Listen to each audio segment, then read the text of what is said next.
Hello, welcome to another developer stream of Casebook 1899, The Leipzig Murders.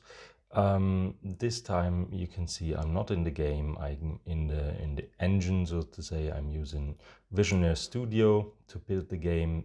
Visionaire Studio is basically a handler for the Lua language. Most of it is pretty much plug and play, or you can just click on things and you don't have to code too much.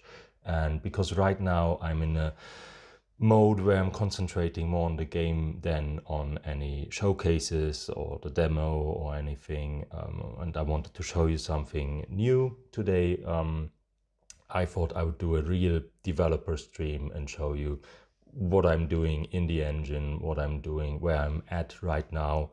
And this might be of interest for you, especially if you want to do your own game with Visionaire Studio, which I really recommend. It's really good. It's really easy to get into, and you can make a lot of progress in just a small amount of time.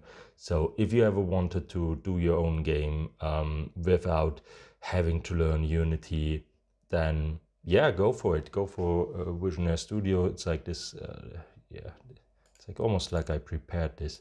There's the website here. You can download it for free and like make your first small games completely for free. And then if you want more scenes or want to bring more people on your team, then you have to pay, but it's actually really affordable. So I recommend it, but I'm not here to to push Visionaire Studio. I'm here to trying to push my own game. So yeah, just a word of warning, if you don't want to be spoiled, then yeah, I think it's quite obvious that you might not want to see this video, so, or this stream. So if you want to go in blind when the game comes out at the end of the year, then I would really recommend not watching this video and just, I don't know, play the demo maybe, or just put this game on your wish list for now and wait until the game comes out. It's a narrative game. There is a multiple choice gameplay element to it, but the narrative is basically, once you've seen it, once you've played it, that's it. So yeah, if you don't want any puzzles spoiled, or if you're like me, like what I love most about adventure games, it's this kind of discovery, this kind of going into seeing what kind of scenes there are, what kind of places we go to, meeting the people, seeing the people for the first time. So I'm going to spoil this a bit in this video, hopefully not too much. I'm trying to stay a bit vague where I can. But yeah, so if you open up Visionaire Studio, you have like on your left, I don't know if there's any way to, probably there is, to rearrange the windows or the small parts of it for the way you want to work with it. I guess there is, but I felt it makes a lot of sense. The default settings are quite sensible to me, so I left it like that.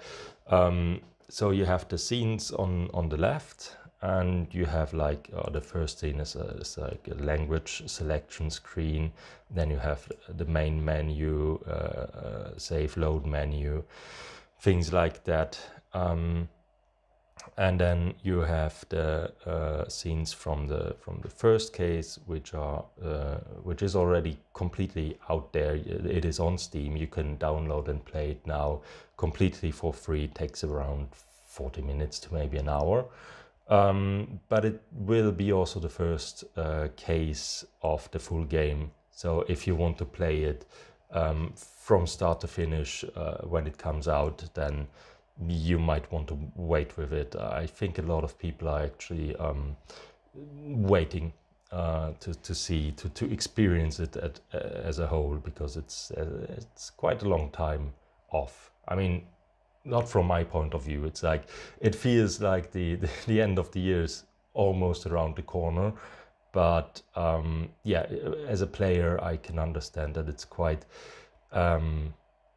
yeah, it's quite a long time. If you maybe play the demo now, the first case you played now, and the other three cases you played them in almost a year maybe, then it's 10 months really. So yeah, it's up to you really. You don't have to. And you can see that for the first case there's like 1, 2, 3 scenes, and then there's the combination screen. And for the second case I stepped it up to 1, 2, 3, 4, 5 scenes, and the combination screen. Actually, the way I started this was I started with the combination screen to get all the combinations there, and it's really helped then knowing which kind of entries I needed to have in the notebook. And then I kind of basically went backwards from how I built the first case, where I did the combination screen at the end of the build cycle, and now I reversed it. And this time for the third case, yeah, I switched it around again a little bit, not really, but before I come to that, maybe I want to tell you where I'm at now with the development.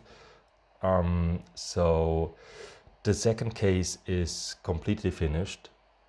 Of course, there's still a lot of bugs, there's still a lot of problems. I want to polish some of the dialogue still, but it's basically all there. You can play it from start to finish, you can solve it, you can fail at solving it.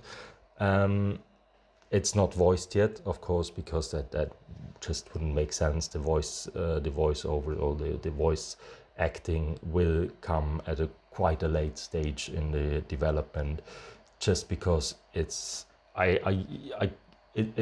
not good to pay people now to voice, to do their parts, and then pay them again when when I finish another case. So that is something that's still not done for the second case. But if you come to a showcase, I think probably the next one will be the Cactus in Leipzig. It's more of a LAN party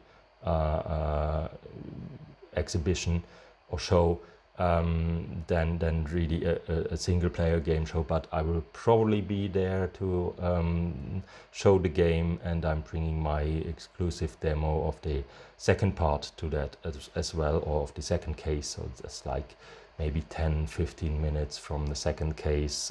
Again, trying not to spoil too much, but this is works quite well. It worked well at the Adventure X and at other events where I showcased the game. So, but yeah, the second case is basically completely finished. We can have a look at the backgrounds here. So yeah, these are all static now. This gives it a bit more life, but the characters are missing because they get set in when you load up the scene. But if I load up the scene now, I'm not really sure what will probably nothing will happen, because the loading of the characters happen in the map menu. You know, there's a menu that's over here with the map, and when you click on any of these dots, that then sets up the scene and loads in the characters and all the things that you have to prepare before a scene really starts. Another scene I can show you is like this nice little villa scene with a there's a bit of animation. I'm getting now a bit into the animating the foregrounds, the backgrounds, not too much, but just to give it a little bit more life. And you can see there's this nice little animation from the spring or a fountain, really, that's here. But yeah, without the characters, it all looks a bit sterile. There's another nice scene, which is this one. which is closely modeled after a postcard from the time, from the year, well, it's from the year 1900, but the place looked quite the same in the year 1899 of the main square of Leipzig. I still want to animate like these palm tree leaves. There will be a lot of movement here in the background. Oh, it's like this is how much you see of the screen, and then you'll have like these people and this cart moving in the background, and a bit more stuff. And then right now I'm working on the third case, so you can say that 50% of the game is done, more than 50%. But you know, it's like any developer can tell you, yeah, but the last 10% take up 90% of the time. So I don't know, it's like I feel, because I polished the demo so much, and I went back polishing it even more, like with doing a new scaling system for the character, with making the secondary character, the prosecutor, having him walking around. I feel like I polished up the bones of the game quite well. But yeah, there will be a lot of challenges when I finish, when I feel like finishing the game, and then there's a lot of work that then comes that you didn't expect. So the way I'm working now on the third case is like I have a really good idea, or not just a really good idea, know exactly what's going to happen, what everyone needs to say in the third case, what kind of clues you need to gather in each scene. And so now I'm building like first images or first versions of the scene so I can block it out. I can see in the engine how it will work. I can implement the characters and all the sprites, the animations. I can do all the dialogue and have that all prepared, and then have the backgrounds being done by Mete, and he will then give me back the backgrounds that are looking like this one now from the second case, and what I'm giving him will be something like this. Like I can work with that. I have a basic idea of what's where and where I can put the characters, and then Mete can make it all look much more beautiful than it looks right now. But I don't have to wait for him. I can work on it now. And this is all blue. This will look completely different because this will be a night scene. We will have the third case completely in the night. So this is also a place that still exists actually. It looks pretty much like this, even though it's not a real station anymore. This is all still standing, but there's no trains going through anymore. And then with other scenes, I'm working on them myself, so I won't have to give them to Mete. And this will be quite complex, and I feel confident like I can do this much, and then Mete will make it look much nicer. Or this is another scene where you can still kind of see the picture I'm working from here, and then I'm just drawing over it again, getting the general directions of what's where. There will be things happening at this door. There will be things happening at this car. There will be people here walking around, and again it will be a night scene, so it will be nicely lit. I can start working on that right away, and Mete can take his time to make it look beautiful. And then there's other scenes where I feel they're not as complex, and so I'm trying, or I'm doing them myself. This, for example, is one. I think we can show this now. I think this should work. Um, yeah, no, wait, let me just go into the settings, and I think, yeah, you can see these are all named like not really consistently, like bridge, rich house, poor house. This is because when I'm thinking of these scenes, I'm thinking of them as scenes, and I don't know, or I know whose house this is, but I've not given him a name yet. It's something I don't want to give names and then later realize, oh, I don't like this name, and then I have the wrong kind of name for the scene. So that's why this is called Rich House. I mean, obviously it's not going to be a family of rich who live there, or Richard. And this is again quite early.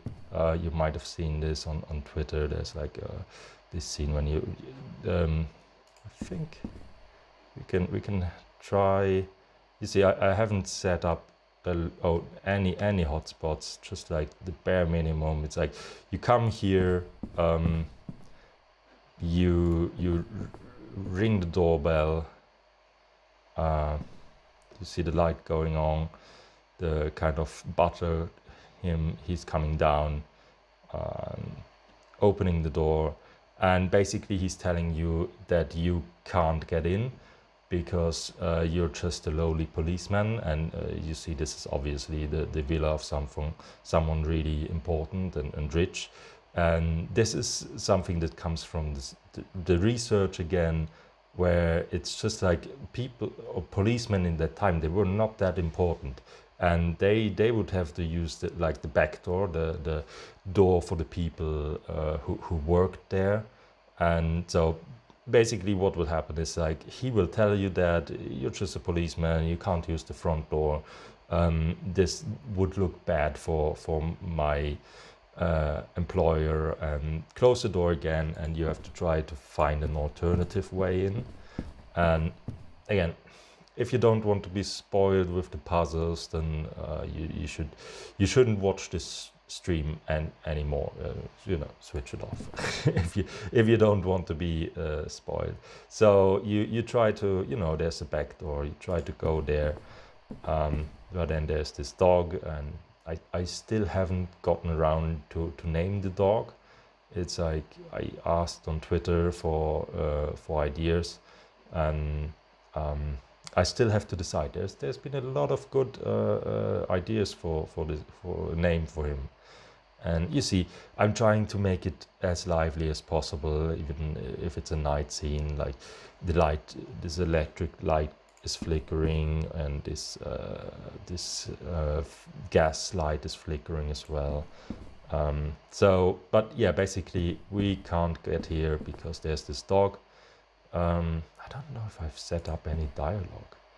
Oh no, this is like, yeah, you see, this is all not working yet. Let's see. Yeah, it's, as I said, it's all quite early. I'm still working on it, and it's like, now it's not even the menu is working, the inventory is working anymore. Let's see if I can set this up again. So basically what you do is, like, you need to distract the dog. Oh, I went too far again. The dog will be barking, of course. Don't know. I can't hear the sound now, but I don't think I've set up any dialogue, any sounds for this yet. Oh yeah, right. I haven't even put the inventory in yet, so I can't use the inventory. The way I'm trying to work on this is, like, I click on the dog, and he's doing the thing. He's throwing something. This is just a short animation. It will look better in the full game. And then while he's looking at, it's actually an apple he threw. While he's looking at that, you can then use another item, and then he's gone, and you can get to the door, and actually the same butler, the same guy, will let you in. So that's one of the puzzles, and classic inventory item puzzle. And yeah, the reason I wanted to have a night scene was that I could have, like, it would give me some new ideas or some new possibilities for puzzles. And I'm really trying to switch it up. Like, if you played the demo from the first case, there's like the basic inventory puzzles, or the basic item puzzles, and the basic, well, the whole gameplay around solving the case, where you have to combine the clues and then think about what they mean.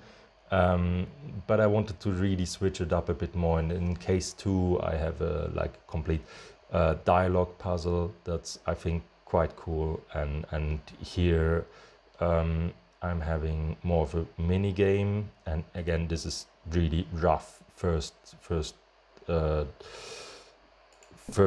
draws of this scene. Like, this is in the dark. It's just some light coming from the outside, and it is like you'll have to look at the things that are back here, but it's too dark, so you go and use the light switch, and of course what happens is that there will be like a short, and you have to then solve this puzzle. And yeah, every time you move one part, the adjacent parts will move in the opposite direction, and some parts are even completely locked, and some parts are missing, and so you'll have to find a way to combine this with this. And you can see wherever it's pointing, you can see where the electricity is going right now. So I don't know if I can solve this quickly right now. It's been a while. So you kind of have to think backwards, and I like to come from this corner and then set everything up and work my way around to this corner. I think this is looking good. And now, yeah. Oh no. I don't know. It's like I don't know if people. Yeah, you see. Now I'm stuck. I'm just gonna reset it. If people will be too frustrated with a mini puzzle like that, so I'm not sure if I should make it like skippable. Oh, I messed up again. This is really bad. Yeah, and you see, I think they can be quite frustrating, these puzzles. So I don't know if it's best to have them skippable, or have like a hint system. Yeah, I mean, if you want, you can come on Twitter and tell me what you think, if they should be skippable or not, if you like to have a challenge. And yeah, I think that's it. That's where I am right now with the game. From the engine, it's not much to look at, but it's quite far along. I'm happy with the progress. I'm a little bit behind schedule, but I was really careful with my schedule. I was like, I wanted to be done with all the 4 cases by late summer, so I would have like almost half a year to debug and get the voice acting, Q&A and all that. So I'm a bit behind on that schedule, but that's why I made such a like almost I think it was like I calculated with 5 months from the game is playable from start to finish, with all characters, with all animations and everything, and then just polishing for half a year. I think that's quite a lot. So, and I knew I would need like I would need to shave off 1 or 2 months. So I'm confident I will be able to finish it in time. I'm looking forward to show it to players again. soon, and I hope you'll you consider putting it on your wish list if you watch this stream. Even though you're a bit spoiled with some of the puzzles right now, but it's more, I'll make it more complicated than it looks. So thank you for watching, and yeah, hope to, maybe if you follow me on Twitter, you can let me know what you think of what you saw. You can always write in the comments under the Kickstarter and reading all that. You can send me an email or whatever. Yeah, even here on Steam, I'll see if you post about it or if you write something about it. So let me know what you think, and thank you for watching.